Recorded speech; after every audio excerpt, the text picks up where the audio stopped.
કચ્છના રાપર શહેરમાં છેલ્લા 1 મહિનાથી કચ્છ નર્મદા કેનાલનું રિપેરિંગ કામ બંધ હોવાના કારણે પીવાના પાણીની ગંભીર સમસ્યા ઊભી થઈ હતી। રાપર શહેરમાં આશરે 50,000ની વસ્તી અને લાખ જેટલા પશુધન માટે નર્મદા કેનાલ જ મુખ્ય આધાર છે।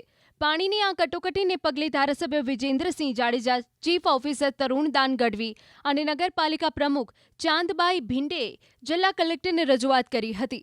રજૂઆત બાદ કલેક્ટરે રાજ્ય સરકારના સંબંધિત વિભાગો સાથે સંકલન સાધ્યું અને રાધનપુર કેનાલમાં રહેલા રિઝર્વ જથ્થામાંથી નર્મદા કેનાલમાં પીવાના પાણી માટે તાત્કાલિક પાણી છોડાવ્યું હતું।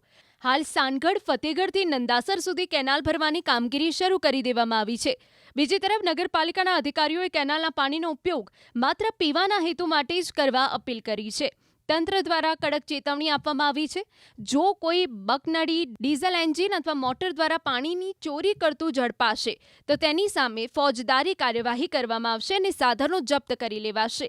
પાણી ચોરી રોકવા માટે નગરપાલિકા, પાણી પુરવઠા વિભાગ, પોલીસ અને નર્મદા કેનાલના અધિકારીઓ દ્વારા દિવસ-રાત પેટ્રોલિંગ પણ શરૂ કરવામાં આવશે।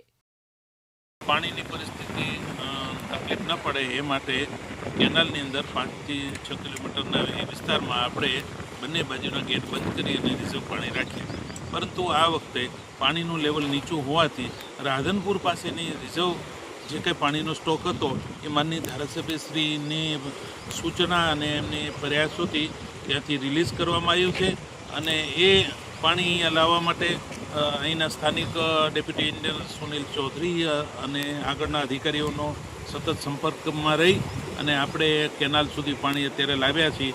આ પાણીનો જથ્થો આપણી પાસે રિઝર્વ રહેવાથી વરસાદની સિઝન સુધી હવે પાણીની કોઈ પણ સમસ્યા રાપર શહેરને રહેશે નહીં અને રાપરના નાગરિકોએ પાણી માટે કોઈ પણ પરેશાની લેવાની જરૂરિયાત નહીં ઉપસ્થિત થાય એવા પ્રયત્નો નગરપાલિકા અને પ્રશાસન અને માનનીય ધારાસભ્યશ્રીની સતત સૂચનાથી આ કાર્યરત થઈ રહ્યું છે। જે થાનપર તરથી નંદાસર તર વચ્ચે જે આપણે દર વખતે રિઝર્વ કરતા હોય છે તે પ્રમાણમાં થોડુંક વધારે ઘટવા લાગ્યો, તે માટે આપણા લોકપ્રિય ધારાસભ્ય શ્રી વિજેન્દ્રસિંહ જાડેજાને આપણે વાત કરી કે સાહેબ, અહીંયા રાધનપુર પાસે પાણી આરક્ષિત પડ્યું છે, જો પાણી રાપર શહેર માટે ફાળવવામાં આવે તો રાપર શહેરને એક સુનિશ્ચિત રીતે આખા ઉનાળામાં પાણીની વ્યવસ્થા થઈ શકે અને તેમને તે રજૂઆત સંકલનમાં ધારદાર રીતે રજૂઆત કરી અને કલેક્ટરશ્રીને કીધું કે આ પાણી મને તાત્કાલિક મારા રાપર શહેર માટે જોઈએ છે।